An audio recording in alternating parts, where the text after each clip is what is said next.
Sen özengni dime yurtungni düşmen kaplisa.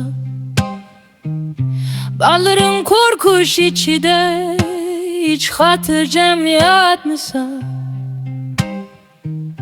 Anasınlığın açılırım hem horlanıp zar yığlısa. Ana toprak havasıdın bir tuluk dem tartmasa. Ana yurni kaplap düşmen kucağında halkın kalmasa.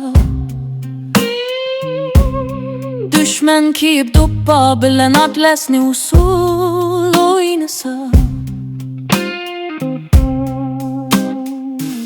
Sen özengni dime köngling bunun gavunasa. Sen özengni dime yurtungda buran hulasa. Bulbulun ki keç bulup şum kağılar sayrısa. Bir gün atanan ni tutsa da solasa. Perzetlerin tirik yetin tipirlisa yığlısa. Şu iplas nicis düşmen üyinge kirip yaşısa. Ana toprak hocu seni vetinidin koğlısa. Sen özengni dime köngling bunun gavunasa. Sen özengni dime köngling bunun gavunasa.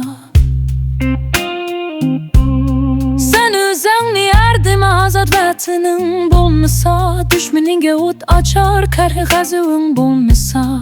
Sevri takat kaçıların bunca horgat olmasa. Hep de özengni insan dime ger aldansan aldısa. Ne paydası vatanın vatanda halkın bulmasa. Vatan kandak bulsun azat sen değerlik bulmasa. Sen özengni dime köngling bunun gavunasa. Düşmenin çıkıp sipildin telki tağlar atlasa. Goya kara tuman kabi vatanını kaplasa. Halkını öldürüp orniga hitay saplasa. Dertlerimden üstüge dertlerini tikip keplese. Mende vicdan badimi şunça horluk yetmese. Sen tökmisen şu kanni balan töksün mu emese. Sen özengni dime köngling bunun gavunasa.